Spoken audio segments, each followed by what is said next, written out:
नमस्कार दोस्तों, मैं आशुतोष मेहता एक बारी फिर आपका स्वागत करता हूं। दोस्तों, आज की जो न्यूज़ है या आज हम जिस टॉपिक पे चर्चा करेंगे बड़ा इंटरेस्टिंग है। बड़े दिन से एलन मस्क चर्चा में बने हुए थे। वैसे तो वो हमेशा ही चर्चा के अंदर बने रहते हैं। जिन लोगों को नहीं पता उनके बारे में उनको क्लियर कर दूं कि एलन मस्क दुनिया के सबसे अमीर आदमी हैं और टेस्ला मोटर्स जो इलेक्ट्रॉनिक कार के लिए काफ़ी प्रसिद्ध है पूरी दुनिया में, उसके मालिक हैं। अब कुछ दिन पहले इनके मन में एक ख्याल आया और इन्होंने नीली चिड़िया यानी कि ट्विटर को खरीदने की सोची। ये सारा मुद्दा क्या है, ये कैसे इंटरेस्टिंग हुआ, इसकी जानकारी आपको पूरी देता हूँ। 4 अप्रैल के आसपास एलन मस्क के मन में आया और उन्होंने 9.2% की हिस्सेदारी ट्विटर की खरीद ली, यानी कि वो शेयर होल्डर्स बन गए ट्विटर्स के। उन्होंने 9.2 हिस्सेदारी खरीद ली।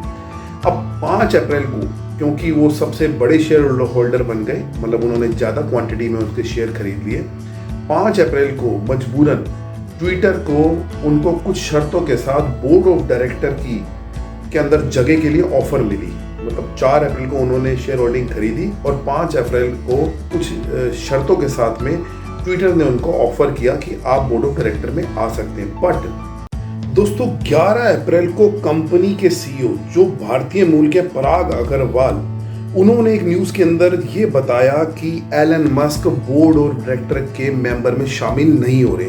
अब देखिए, 11 अप्रैल को तो उन्होंने ये बताया कि बोर्ड ऑफ डायरेक्टर में शामिल नहीं हो रहे, लेकिन 13 अप्रैल को एलन मस्क के दिमाग में पता नहीं क्या आया या उनका मूड चेंज हो गया और उन्होंने कंपनी को यानी कि ट्विटर के बोर्ड ऑफ डायरेक्टर को एक लेटर भेजा और उसमें $44 अरब में ट्विटर खरीदने के लिए अपनी ऑफर दे दी।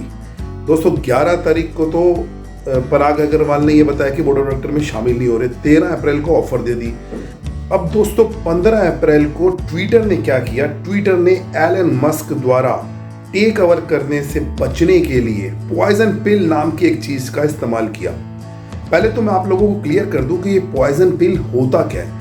एक्चुअली पॉइजन पिल एक बोर्ड ऑफ डायरेक्टर द्वारा लिया गया, इमरजेंसी में लिया गया एक कदम होता है।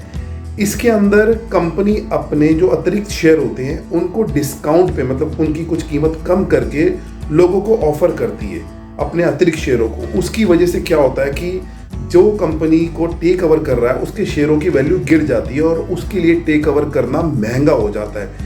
अब 15 तारीख को जब ये सारी घटना हुई कि कंपनी ने ट्विटर ने पॉइजन पिल का इस्तेमाल किया, तो एलन मस्क के लिए मुश्किलें और बढ़ गई।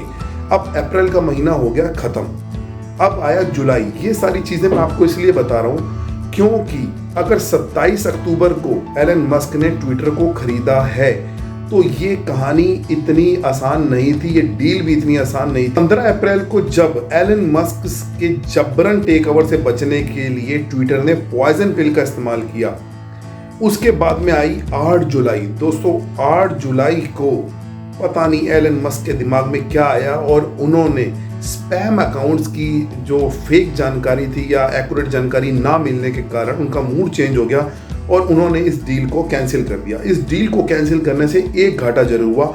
जैसे ही एलन मस्क ने इस डील को कैंसिल किया, यूएस की स्टॉक मार्केट में ट्विटर का शेयर 10% तक की गिरावट में आ गया।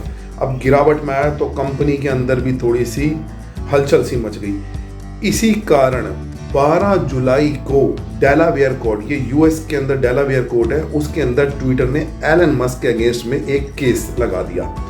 अब ये केस तक तो ये कहानी यहीं तक 12 जुलाई के आसपास तक थमी हुई थी।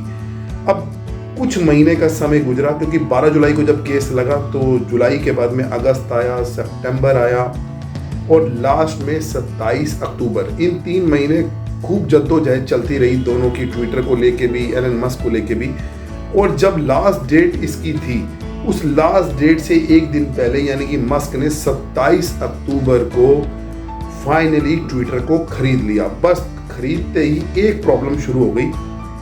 एलन मस्क एक्शन में आ गए, क्योंकि इतनी बड़ी डील, ये इस साल की दोस्तों सबसे बड़ी डील थी। एलन मस्क एक्शन में इस तरीके से आए कि आते ही उन्होंने काफ़ी हाई रैंक के जो एम्प्लॉय थे, जैसे भारतीय मूल के पराग अग्रवाल, उनको फॉरेन कंपनी से निकाल दिया और कुछ 3-4 और बड़े लोगों को भी निकाल दिया। अब उनके निकालने के बाद में पूरी कंपनी के कर्मचारियों में हलचल सी मच गई।